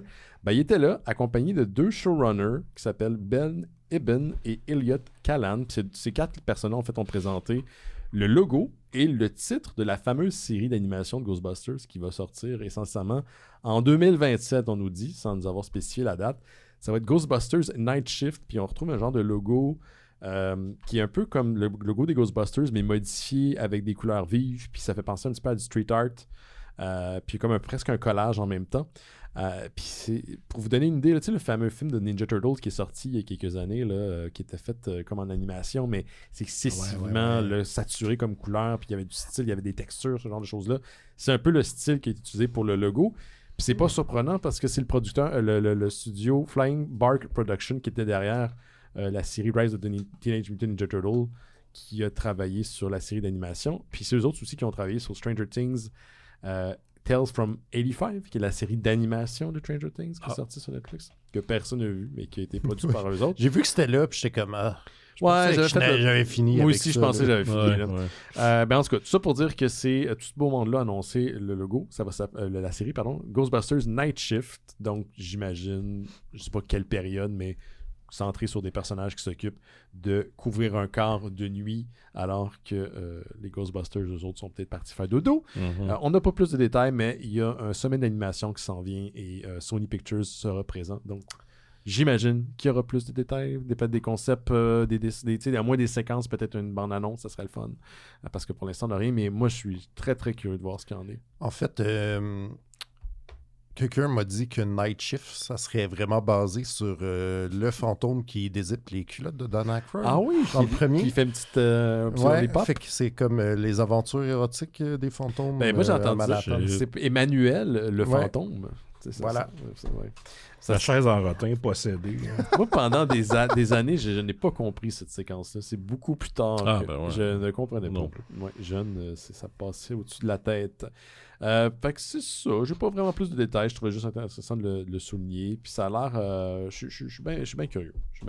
J'ai hâte de voir si ça se situe quelque part dans le canon. Ou c'est un autre univers parallèle. T'avais-tu un dernier truc qui te restait, toi, Simon? Moi, je tombe en vacances, fait que non. T'as rien?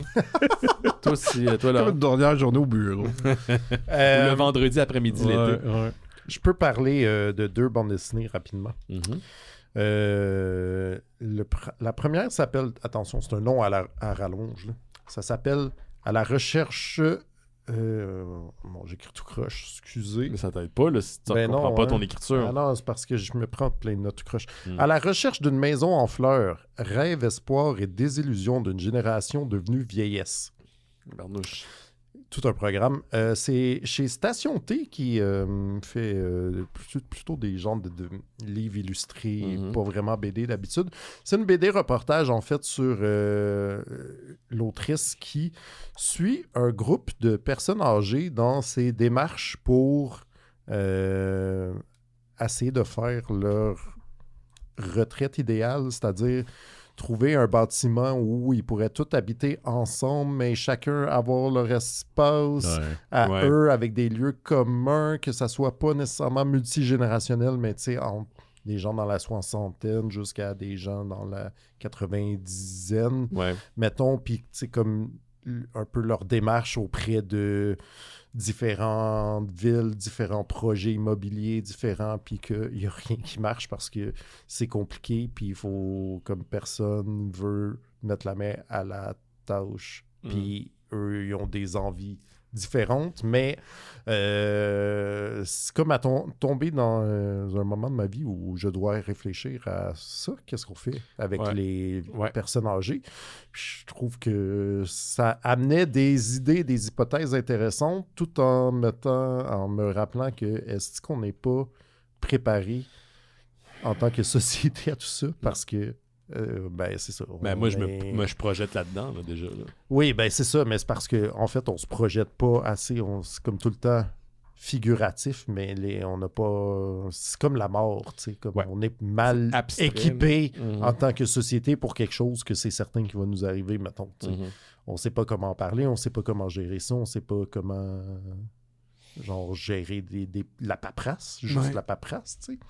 Fait que j'ai trouvé ça super intéressant, puis ça donne vraiment comme... ils ont évalué toutes sortes d'idées vraiment intéressantes qui sortent justement du carcan de « je veux pas aller dans un CHSLD ou dans une RPA ou ce genre d'affaires-là ». Fait que c'est comme un peu lire sur des gens qui ont réfléchi à ça plus que moi à ce moment-ci dans ma vie, mais que je suis comme, peut-être qu'une monnaie, il va falloir réfléchir à ça. Parce qu'on se dit tout le temps comme, ce serait le fun, on va tout être dans le même espèce de vieux, puis on va continuer à se chiller ensemble, mais ça prend des moyens puis des projets, mettons. Puis sinon, sur une note peut-être plus amusante que ça, j'ai lu aussi un livre qui s'appelle « L'homme qui vendit la tour Eiffel », qui est basé sur une histoire... semble-t-il vrai, mais c'est comme pas sûr. Comme quelqu'un qui aurait vendu la Tour Eiffel, mais c'était pas vrai. En fait, c'est pas la première fois que je lis à ce sujet-là. C'est comme un espèce de con artist du début du 20e siècle qui était comme recherché dans plein de pays par plein de gens parce qu'il avait fait genre des trucs pyramidaux puis ce genre d'affaires-là. Puis là, une monnaie, il lit dans le journal, il est à Paris, puis il lit dans le journal que genre... le gouvernement est gossé, ça coûte cher à entretenir la Tour Eiffel. Fait que lui, il se dit, je vais rassembler une couple de personnes qui sont dans le milieu, genre, de la métallurgie et de l'acier, puis leur dire, comme je travaille pour le gouvernement, je sais pas si vous avez lu le journal, mais le gouvernement a décidé qu'il vendait la Tour Eiffel. Checkez ça, tout l'acier que vous auriez, puis faites-moi vos offres. Puis là, semble-t-il qu'il y a eu au moins un poisson qui a donné un très gros montant d'argent. C'est tout le temps ça.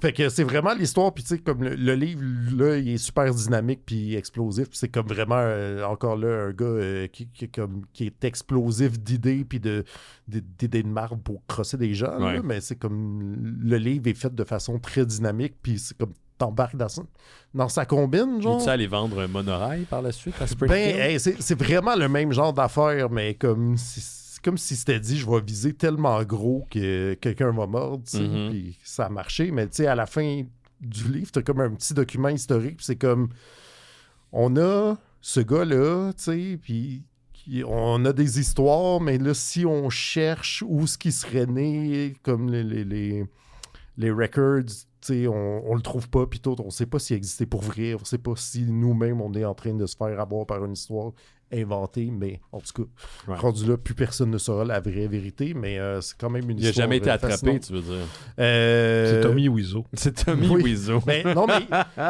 il aurait été attrapé, mais tu sais, il est peut-être pas celui qu'on pensait qu'il serait, tu sais, comme tout ça. En tout cas, c'est un gars qui avait de multiples identités aussi, là. C'est un peu genre Catch Me If If You Can un peu aussi. Ouais. Là, fait que, voilà, on sait pas tout le fin mot de l'histoire, mais c'est quand même vraiment divertissant. Rappelle donc les titres, s'il te plaît. Peut-être pas même la première qui est longue. Je vous ai lu le sous-titre aussi, là, c'était « À la recherche d'une maison en fleurs », puis L'homme qui vendit la tour Eiffel ». Merci, Laurent. Ça a l'air très intéressant, tout ça. Puis il y a un Shin Zero Tomb 2 qui s'en vient bientôt. Oui, c'est vrai. Ça, j'ai bien hâte. Je voulais juste souligner ce petit développement-là parce que je trouve ça intéressant. Il y a même pas une semaine après que les employés de Dark Horse Comics ont décidé de former un syndicat, le Dark Horse Workers United. L'entreprise a annoncé qu'elle reconnaissait volontairement en fait les efforts syndicaux de leurs employés, donc ils vont rentrer en négociation pour l'établissement de genre, j'imagine ce qui est la convention syndicale, parce que c'est ça, les 59 employés de Dark Horse Media qui ont le droit à faire partie du syndicat ont officiellement lancé une invitation à la compagnie de se faire reconnaître il y a environ une semaine, puis la compagnie l'a accepté, ce que je trouve quand même très nice. Après, là, on va voir le résultat des négociations, mais ça a été engendré, entre autres, parce qu'il y a eu beaucoup d'inquiétudes autour de la compagnie dans les derniers mois. Il y a le fondateur de Dark Horse Comics qui a été mis dehors, on a parlé au Mystérieux Étonnant. Il y a Dark Horse Comics ou Dark Horse Media a une filiale de magasins aussi qui vendent des objets, des trucs de geek, là. Puis il y a certaines des places qui ont été fermées. Il y a l'utilisation de l'IA, le fait que les augmentations sont en pause. Il y a aussi des départs, des erreurs de leadership. Puis un retour au travail forcé dans les bureaux. Tu sais, ce genre de shit qu'après les CEO se demandent pourquoi est-ce que les gens sont malheureux au travail. Ben, tout ça a fait en sorte que les gens de Dark Horse ont voulu se syndiquer, puis ça va fonctionner à ce niveau-là. En tout cas, la première étape est franchise, la deuxième même, parce que la compagnie a décidé de les reconnaître. Et donc, on va voir pour le futur, mais je suis comme agréablement surpris. Fait qu'on va le souligner, il y a au moins ce bon coup-là. De la part des gens de chez Dark Horse Media, Dark Horse Comics. Sinon, on va prendre une petite pause, on va parler de la BD. Oui. T'as-tu aimé ça, Laurent, la BD? Ah, la suite vous surprendra. Ok, on va voir. Mais juste avant, des petites annonces comme à l'habitude. Si vous voulez laisser un message vocal, le lien est dans le descriptif de l'épisode. Commentaires, suggestions, whatever, ce serait très bienvenu. En fait, j'aimerais vraiment passer encore des extraits sonores à l'émission, des messages que vous nous laissez. Sinon, si vous voulez aider les Mystérieux Étonnants, je pense que tout le monde et sa mère maintenant un podcast et un Patreon, donc les gens donnent beaucoup. Mais sachez que l'entièreté des fonds ramassés est réinvestis dans le projet des Mystérieux Étonnants. Il y a aussi un lien dans le descriptif de l'épisode. Et mais entre autres, quand vous vous abonnez, vous avez accès à plusieurs goodies. La première, c'est le Discord des Mystérieux Étonnants. Vous pouvez passer à travers la plateforme Patreon, m'écrire directement, me demander c'est quoi le lien, je vais vous l'envoyer. Le Discord, c'est une belle communauté en ligne de gens qui écoutent les Mystérieux Étonnants, qui trippent sa culture pop. On partage des articles, des nouvelles, plein d'affaires. Johan, en ce moment, il est fou comme la merde parce qu'il y a plein de nouvelles de jeux vidéo, fait qu'il est bien content. Oui? Qu'est-ce qu'il y a? Qu'est-ce que tu voulais dire? On n'a pas parlé du jeu de Wolverine. Ah, qui s'en vient. On peut en parler peut-être brièvement tantôt. Là. Tantôt. On en parle tantôt. Brièvement après les annonces. Donc, c'est ça. Sinon, vous avez accès aussi à Bifurcation, qui est le podcast exclusif des membres Patreon des Mystérieux Étonnants. Une fois abonné au Patreon, ça se fait tout seul. Vous avez accès au catalogue complet. Il y a presque 200 épisodes de Bifurcation quand même. Des cycles dédiés à des cinéastes, à des films, à des franchises. Je fais aussi un genre de cycle qui est en fait plus un micro-cycle, mais dédié à Astérix et Obélix. D'ailleurs, dans les 2 dernières semaines, il n'y a pas eu de Bifurcation, mais on va enregistrer des épisodes cette semaine avec Blaise. Donc, vous allez avoir du contenu qui s'en vient. Inquiétez-vous pas. C'est bien important pour moi. Vous êtes rendu à les Helvètes? Non, on l'a passé, les Helvètes. Ah oui? Le Domaine des Dieux? Le Domaine des Dieux, le prochain. C'est bon, ça. Yes. Fait qu'on enregistre ça s'en vient sur le Patreon. On est disponible partout, Apple Podcasts, YouTube Music, Spotify, Amazon Music et plus des 300 dernières archives des Mystérieux Étonnants sont disponibles sur notre site internet. Fait qu'il y a du stock là-dedans. Lâchez-vous lousse, comme on dit.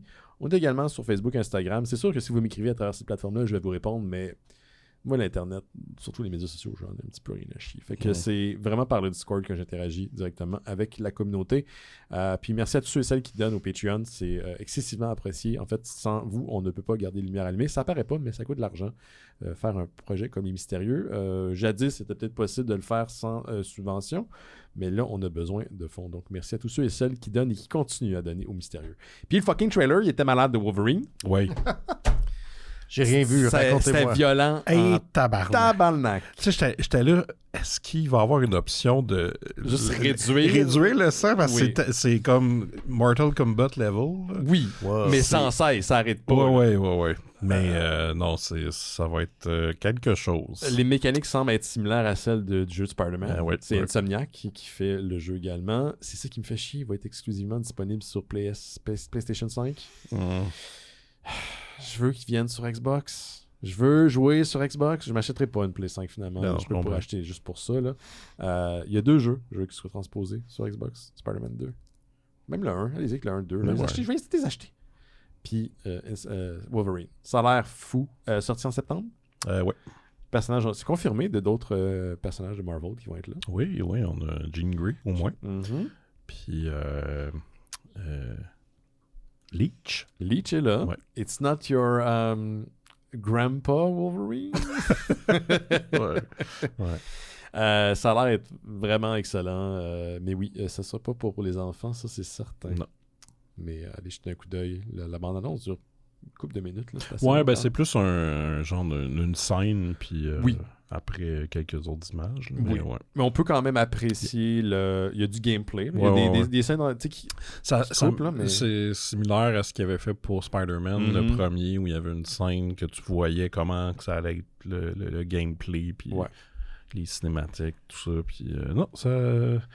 Je suis excité. Pour Spider-Man, Je suis plus excité que tous les manuels que j'ai. Ah ouais, ben oui, je peux te comprendre. Ah, c'est ça que ça prenait pour te titiller. sang. Ouais, ça me prenait... Pas de libido, ça me prenait c'est que Logan. ça manquait de Wolverine. Ça prenait Logan. Le muscle de Logan. Ben, écoute. Logan au fil. Oui, ouais. Qu'est-ce que je voulais dire? Oui, c'est ça que dans le jeu de Spider-Man, de la même compagnie, du même studio, Insomniac, c'était un des seuls jeux où j'étais tout autant diverti quand il y avait des cutscenes. Ouais. J'étais vraiment engagé dans l'histoire par les Ben cutscenes. Puis le genre de mariage, la transition presque... la transition fluide entre les cutscenes et le gameplay était incroyable. J'espère que... En tout cas, ça semble être un peu la même recette pour celle-là, parce qu'on voyait autant des cutscenes que du gameplay, comme on l'a expliqué. Fait que je suis très curieux, mais on va le savoir assez rapidement. Là. Ça va arriver vite, le septembre. Là. Ouais. Là, on va chialer sa chaleur pendant 3 mois, mais ça s'en vient. Là. Éventuellement, septembre s'en vient. On va prendre une petite pause pour revenir dans quelques instants avec Godzilla Destroy the Marvel Universe. Vous écoutez Les Mystérieux Étonnants. On va parler maintenant du sujet de la semaine. Et cette semaine, il s'agit d'une bande dessinée de Marvel Comics, Godzilla Destroy the Marvel Universe de Jerry Duggan et Javier Garron, qui est le dessinateur, et l'autre est le scénariste. Comment résumer vraiment rapidement l'histoire, c'est pas trop compliqué. Hein? Et Mole Man, qui est l'espèce de la créature dans les souterrains, là, dans l'univers de Marvel Comics, là, découvre une sorte de vibranium très très rare. Et elle résonne une fréquence qui réveille le roi de tous les monstres. C'est Godzilla. C'est Godzilla fait partie du MCU, le Marvel Comics Universe. Hein? On s'en rappelle. Donc, là, Godzilla, parce qu'il n'est pas content d'être heureux, il est impossible de Godzilla d'être heureux, commence à péter tout. Et donc, les héros du Marvel Universe s'allient pour essayer de le combattre. Et là, il y a de la tapoche, mon ami. Il y a de la tapoche avec les super-héros, il y a de la tapoche avec l'ensemble du Marvel Universe. Ouais. Puis, à ne pas confondre avec ce que je t'avais dit qu'on allait lire, Laurent, qui était Godzilla versus The Marvel Universe, qui n'était pas la même série, finalement. Ok, ça, c'était la série de One Shot versus... okay. Exactement, qui se passait à différentes périodes dans l'univers de Marvel Comics à différents moments. Donc, rapidement, on va parler de notre appréciation, puis après, on va en plus tomber dans les détails. Qu'avez-vous pensé de Godzilla Destroy the Marvel Universe? Simon? C'était très plaisant. J'ai eu beaucoup de plaisir. Et je suis quand même un fan de ce que Jerry Duggan fait en général. Fait que j'ai beaucoup aimé les dialogues qui sont pas à prendre au sérieux. Non. Parce que c'est très comique. Ouais. Et j'ai beaucoup aimé le dessin, même si c'est pas incroyable, mais je trouvais qu'il y avait beaucoup d'expressions faciales. Puis ça marchait pour ça. OK. Parfait. Toi, Laurent, est-ce que tu as aimé la BD? J'ai pas haï ça. Je trouve que, mettons, on est loin de Ouais, Godzilla versus Kong versus The Justice League. Ouais, ben non, c'est meilleur que ça. Je trouvais, moi, que pour quelque chose qui essaie de nous faire vivre la fin du monde, on est loin de, mettons, Avengers versus Alien. Mm-hmm. Comme truc, mais si on le prend comme c'est le fun. Pas tant que ça. Ouais. Non, mais si on le prend piétine. comme c'est le fun de jouer avec ses bonhommes. Oui. Oui. T'as le fun de jouer avec mes bonhommes. Parfait. C'est une belle analogie. Je pense que c'est plus... Tu l'as souligné, Simon. La BD est beaucoup plus humoristique quand ça en a de l'air là, au premier regard. Puis, je pense c'est quoi? C'était Alien vs. The Avengers? Comment tu l'as mentionné? Oui.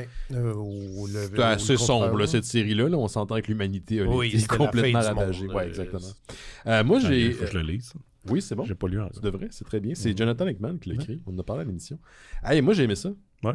J'ai pas trouvé que c'était la BD du siècle. J'ai pas été renversé de ma chaise. Puis je me suis pas dit je vais acheter le trade demain. Mais quand je veux un crossover un peu ridicule en deux franchises, le Monstre de Lato, Godzilla versus, que ce soit Justice League, Avengers ou autre, je veux ce genre qu'il y ait un minimum d'effort que l'idée du crossover en lui-même. Puis on en a parlé souvent à l'émission, le crossover est toujours ridicule, mais est-ce que ça marche, puis ça marche pas, ou ça marche pas. Puis malheureusement, souvent, c'est juste une passe de cash, puis ça marche pas.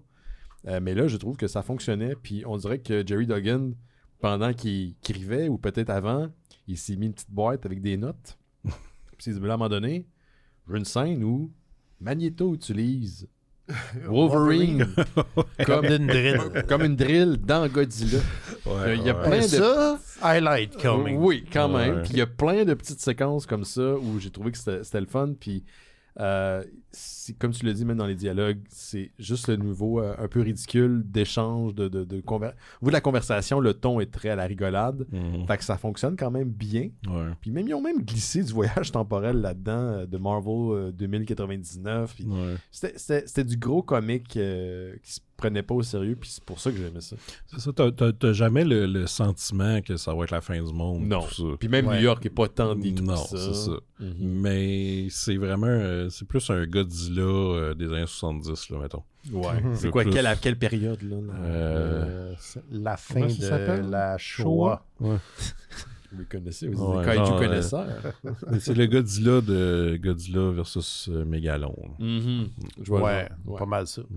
Mais c'est ça. Au niveau du dessin, il y a une couple de choses il y a une affaire qui m'a vraiment gossé, puis je sais pas si vous l'avez remarqué en lisant la BD. Les oreilles de Godzilla? J'ai pas remarqué les oreilles de Godzilla. Quand il change de dessinateur à la fin? J'ai pas remarqué ça non plus. Okay.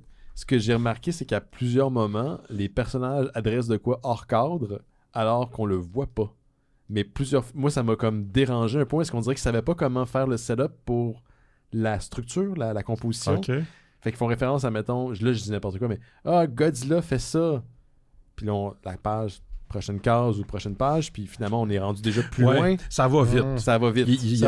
Il y a beaucoup de choses, c'est vrai qu'il y a comme des sauts un peu dans weird ce qu'on pense qu'on va voir, finalement on le voit pas, on voit après. C'est comme un épisode de Virginie, dans le fond.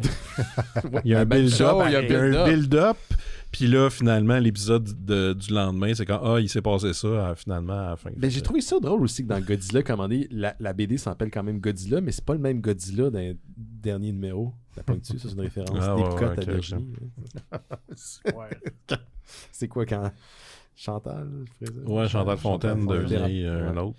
Elle a eu sa vengeance dans le film de Ville et Misérable. C'est un excellent rôle. Mais je sais pas, ça m'a fait penser à un kid qui jouait avec ses jouets. Ouais, puis on a vraiment aussi... tu sais, quand tu regardes juste le team des X-Men, tu sais, c'est vraiment les costumes plus classiques du cartoon, mettons, tu sais. C'est les personnages qu'on connaît. Fait qu'il y a comme pas...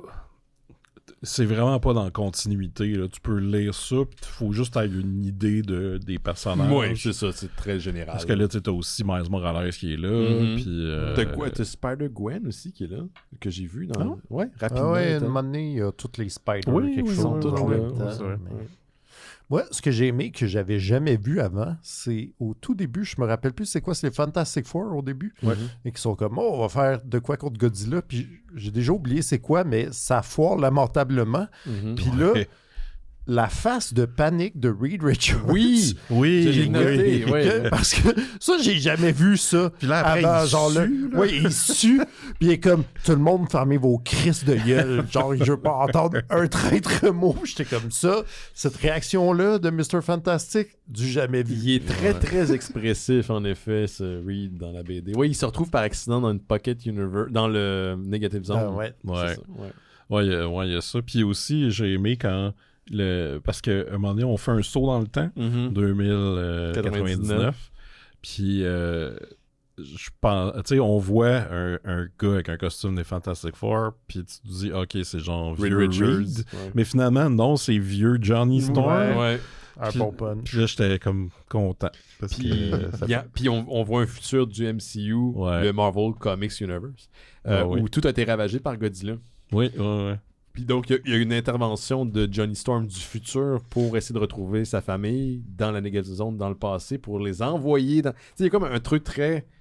Tu sais, je pense que Star Trek l'a fait, Avengers l'a fait dans les films. Tu sais, le voyage temporel, le futur qu'on veut empêcher de survenir, tu sais. Très comic bookien, je trouve, très science-fiction comme idée narrative. Là. Puis j'ai aimé... En fait, je pensais que ça allait arriver dans cette série-là, mais on tease Godzilla possédé par le symbiote de Venom. Oui. Mais finalement, c'est comme un tease pour la suite qui est déjà sortie, en fait.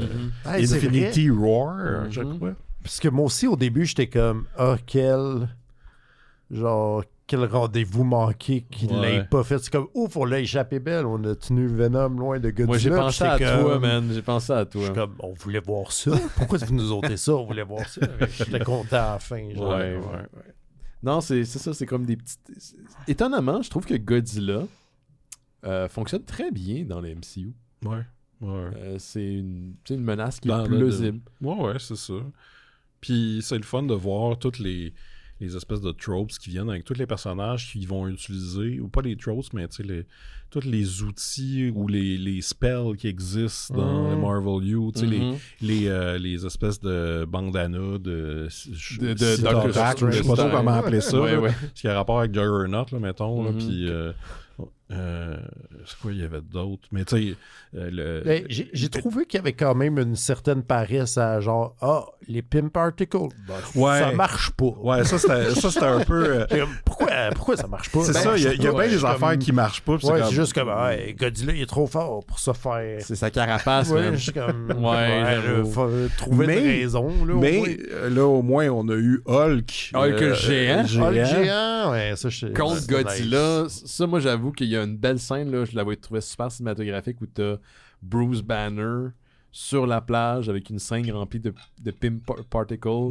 Il y a une grosse hache puis un gros marteau créé en vibranium ou en adamantium par le peuple de Wakanda. Laissez ça sur la plage. Là, je dis, ils vont pas nous faire ça. Là, ben oui. Puis en fait, c'est les armes ressemblent à celles que Hulk lui-même avait quand il était sur Scar, la planète dont il était au début un gladiateur et après un roi dans Planet Hulk. Puis ils font référence d'ailleurs une fois à Planet Hulk parce que ultimement, spoilers, Godzilla est envoyé sur une planète où il n'y a pas rien, qui est stérile. Puis Bruce Banner fait un commentaire par rapport. Il se dit c'est la meilleure idée. Il n'y a jamais rien qui revient d'exil quand on l'envoie sur une planète. Puis même Scott. J'aimais ça quand même. C'est un bon petit clin d'œil. Même Cyclops fait référence aux fois qu'il était mort. Fait que c'est hors continuité, mais il y a quand même des éléments de la continuité qui sont là. C'est ça. On mentionne Krakoa aussi. On mentionne Krakoa, exact. Ouais.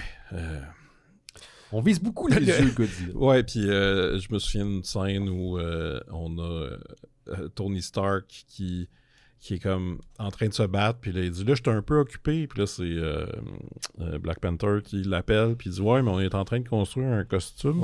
Ok, je construis une armure sans toi, puis il est comme, il y a même un autre moment, on utilise des Pym Particles, j'ai oublié ça, c'est quand on grandit le bouclier de Captain America pour donner, je pense, au mecha que Wakanda a créé. Un mecha qui est très... ben oui, c'est ça, mais un peu... Power Rangers, là, Oui. tu sais, c'est genre les logos, ou plutôt les couleurs de tous les personnages Mélangés. Ouais. Chacun a son membre. Chacun a son membre. T'as même les Spider-Man qui envoient qui contrôlent flics, les armes. Mhm. Puis, ouais. C'est très c'est là où la BD est très, très wacky. Ah, ben là. oui. On s'entend que c'est ridicule, mais Je sais pas c'est le pourquoi fun. c'était pas un Iron Man géant. Parce que c'est Wakanda qui l'a Ouais. créé. Ils l'ont déjà fait. Ben, en fait, j'ai trouvé que Iron Man était très sous-utilisé dans cette bande dessinée-là. Il est en arrière, mais il fait pas grand-chose. À part le moment où il parle, là, que tu viens de mentionner, il est pas beaucoup là. Ou dans le futur, là, quand il est dans un robot à 3 têtes. À 3 têtes, Ouais. oui, c'est Ouais. vrai. Avec d'autres personnages. Ce qui fait quasiment pas de sens. Mais Non, c'est- non, je sais. non. Ouais, j'ai l'impression. Tu sais, Mais il y a des en BD plus, qui ça sentent la avait l'air- commande, mais j'ai pas senti la commande dans ce projet-là. Ça avait l'air d'être des Fantastic Four, puis que c'était 3 têtes et Johnny Et Storm. Johnny Storm, c'est ça, Ouais, exactement. ouais. C'était vraiment ça. C'était vraiment ça. Mais tu sais, c'est ça, il n'y a pas tant de choses à dire parce que la BD, c'est surtout des moments le fun. C'est des spots Ouais. comme à la lutte, man. Ouais, c'est ça. Puis, fait que tu sais, c'est plus comme si vous voulez avoir un petit dimanche après-midi, là, que vous savez pas quoi faire, là, puis vous lisez quelque chose de le fun, il y a ça. Tu sais. Ouais, C'est pas rien de super inventif non plus, mais c'est une fun lecture. Exact. Hey, exact. Wolverine est utilisé comme une drill. Ouais, Comme un c'est vrai, tire-bouchon. c'est vrai. Comme un Ouais, tire-bouchon. comme un tire-bouchon. Ouais. C'est le fun, ça. Ça est vraiment nice. J'étais comme, pourquoi on n'a jamais fait ça avant? Hey, pour vrai, j'ai pensé à la même affaire. J'ai dit, Ouais. ils ont- Tombait une bonne idée. C'est tombe une crise de bonne idée, ça. Par Magneto, en plus. Combiner les pouvoirs. Puis c'est cool.